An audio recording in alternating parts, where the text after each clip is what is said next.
Hello there, fellow humans, and welcome to this video. And today I want to talk about the British invasion containers because they're new, and there's also this feline family thing. But to be fair, I wouldn't get them. The Tiger 131 is quite interesting, and for 2k, if you want it, sure. However, the other two are just bad. Now, that's not what I want to focus on today, but what I want to focus on today is the British invasion containers because there's quite a lot of tanks in there. Now, obviously, I'm not going to open any crates in this video because I already have all the tanks and it would simply just be a complete waste of money. Now, what I'm going to do instead, though, is I'm going to go through all these tanks, talk about them a bit, whether they're worth it or not, and then I'm going to play the two that are, well, the most interesting and most important. And we're going to start at the bottom with the Angry Corner. Now, it does have a very high credit coefficient, but that's about all it has. It's insanely slow, it doesn't have any armor, so having this tank is more of a pain rather than anything else. And obviously at tier 5, if you want high credit coefficient, you gotta go for the Chinook guy. So the Angry Corner is more of a, yeah, funny little collectible rather than an actual proper tank. Then the Churchill, I don't know anything about this tank, I've never played it. It's a tier 6 with quite good frontal armor, so it's probably gonna be quite hard to penetrate because not a lot of tanks at tier 6 have 176mm of penetration. Yeah, so I don't know, I wouldn't get it, want to get it in a crate. The Cromwell, however, is a very fun little tank at tier 6. Now, it is, or was in the shop.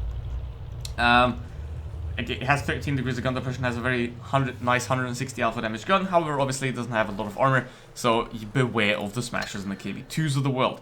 Tog, it's the Tog. Don't really have to say much about it. It's long. It's actually very well armored these days, and has quite a good gun as well, and the mobility obviously doesn't exist. So it's a fun little tank, but then again, they're all tier 6s, just like the AC4 Sentinel. It's just, you know, low tiers. You don't really want to have those, mainly, because they're just a waste of space most of the time. Then the FV201 can be quite a lovely tank. It has 2000 DPM at tier 7, which is very nice, however, only 160 alpha damage, so there's that, 8 degrees of gun depression, and alright mobility. I mean, I wouldn't want it out of a crate, but it certainly is quite an interesting tank. AT-59, Tank Destroyer, it sucks. Doesn't matter. Then, Defender Mark 1 and the Chimera. Obviously, the turtle is crap. I don't think I have to ever say that again. Same with the Badger. So, the Defender and the Chimera, they're both quite interesting. The Chimera is one of the main tanks, one that I'm going to play later, because this is a tank that you want to have. And obviously, with crates like that, you're probably not going to end up with the good tanks. You know, you might end up with an Angry Corner, so the crates are always bad because you might end up with just with trash or with an AT-15A or something like that, which you don't really want unless you're a tank destroyer. Enjoy it, I suppose. So yeah, Chimera, obviously, absolutely amazing tank. Best tier 8 medium in the game. 440 alpha damage, can outtrade anything. Has very solid armor as well, and very solid mobility at that too. Then gonna move up one row.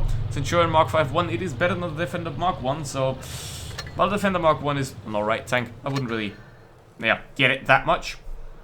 But Centurion 5-1 is, I think, quite an interesting tank. Plays quite well, and can definitely be worth considered. However, obviously the Chimera is a lot better, so there's that. Then the Action X is very disappointing these days, you know. You have very low alpha damage. The turret armor is just not good at all.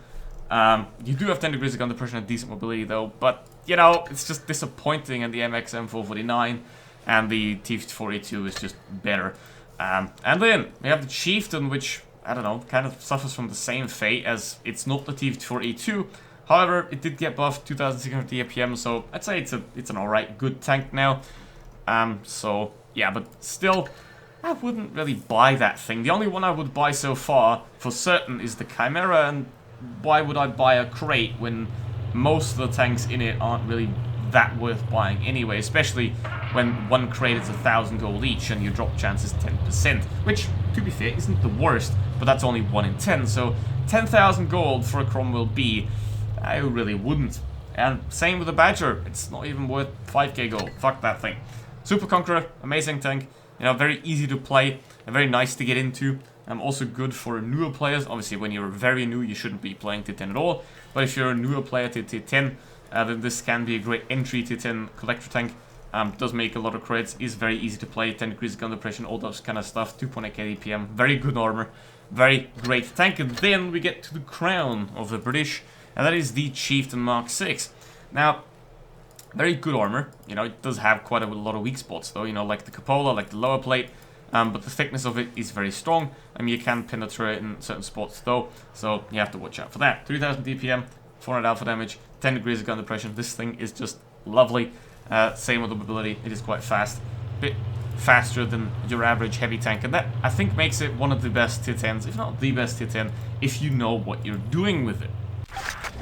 So let's go into the first battle with the Chimera here, which is obviously what tank I want to show you, because this is the tier 8 medium you want to have, because it's easy to play, has high alpha damage, which means you don't have to peek a lot, and also has decent armor and decent mobility to get around as well, which is, you know, just all around great.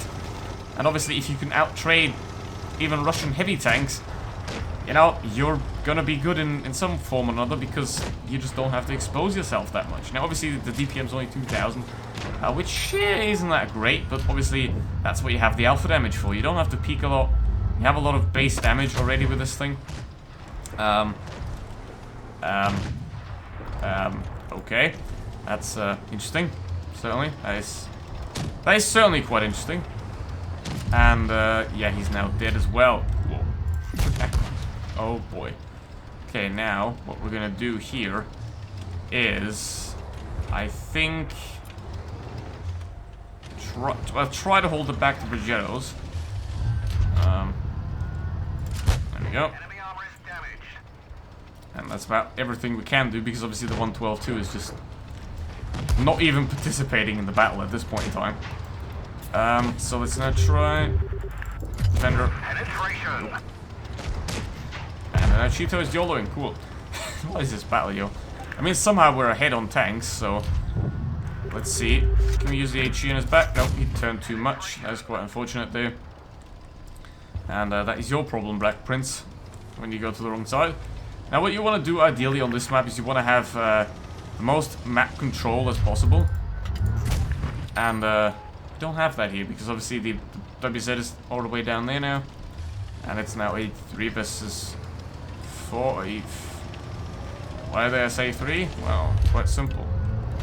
Because that WZ hasn't shown to be of any use yet. Okay, now 3v3. Let's see. It's gonna obviously YOLO me. You can't. Haha, wonderful. Thank you, Borsig. Very nice. Very nice, Borsig. Okay, now. Make sure you camp. And they always camp, don't they? Where is he camping though? That's the question. There he is camping. Look at that. HE damage is also lovely on this thing. I can do over 500 damage. Because, I mean, if you have 440 alpha damage, that's just how it goes. Okay. Is he? Oh, he's not even paying attention. Okay, now, 2.60 damage. It's quite a good result so far. As you can see, you don't have to peek a lot to do a lot of damage, which is, for example, something you have to do in a Centurion 5-1, which is why this thing's better. Now, in a 5-1, you're gonna have to do a lot more work to get to this sorts of damage. But here, you don't really have to do much. You just have to peek once or twice, and then you already have 1000 damage. So that is what makes this tank so lovely and so amazing. So, okay, here we go. Nope, didn't get the damage, but hey, Borsig did it, and that is very nice. Now we're gonna be able to get the Cheeto, hopefully, unless he just YOLOs over the top and killed me.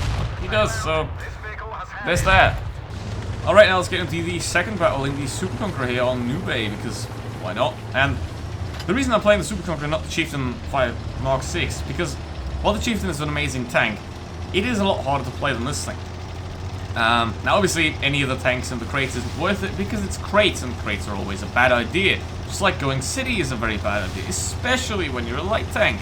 I'll never understand that. You know, hey, I have a lot of mobility, I have no armor, so let's put my tank into a position where I can't use mobility and would need armor. That definitely works. No drawback to that plan whatsoever. But yeah, let's see. We're gonna obviously go to the correct side of the map, the better one. Because I don't really think there's a heavy and medium side of most maps. It's just there's a right side and then there's a wrong side on most maps. And there are some exceptions though, like Winter Malinovka, basically, where you have basically the middle where it's important. So it's not always about heavy side or medium side, it's about where the side gives you more opportunities to win from. So now, we're gonna have to see if if we can get that Progetto out. Now, obviously, one of them's already dead, which means they're doing quite a good job over there, even though they're kind of on the wrong side. I gotta sometimes give them that, obviously. And let's see if we can peek the Progetto. Probably gonna not be a bad player if he's peeking like that, which now means that the whole re is also gonna come to me. Enemy armor is damaged. This is quite interesting here, these two games. So now, well, the Super Conqueror it works a lot better in a hold down situation, but on a map like this you can't really do that, which is just really sad, because I would like to show that a lot more, the hold down kind of playstyle, but doesn't seem to be possible here, especially because the whole re is not low enough to be able to use it to hide behind. And obviously the Progetto, all he has to do is just come around on my side and yeah, do that. So now I'm very dead. That is just not good at all. Oh, I'm not actually dead somehow. But obviously the Progetto's probably gonna kill me soon, so maybe we can take a peek on the WT. Something like that. Wonderful. Progetto still hasn't killed me for some reason, and now we can peek on the T-57 Heavy. Now if you kill him, wonderful. I can turn my armor towards the Progetto. He's shooting HE wisely enough. There we go. It's actually quite a decent game now. You gotta save it somehow. You gotta be able to save it somehow. And now we're gonna go down here. Back off. They're both one-shots. Kill the Progetto. I actually expected him to go around, but alright. Let's see. Nope. Oops. I'm dying a lot the last couple of days. I don't know why. But that was still a good game, so yeah, don't buy the crates, obviously. The crates are dumb. And as always, thanks for watching. See you in the next one. Goodbye.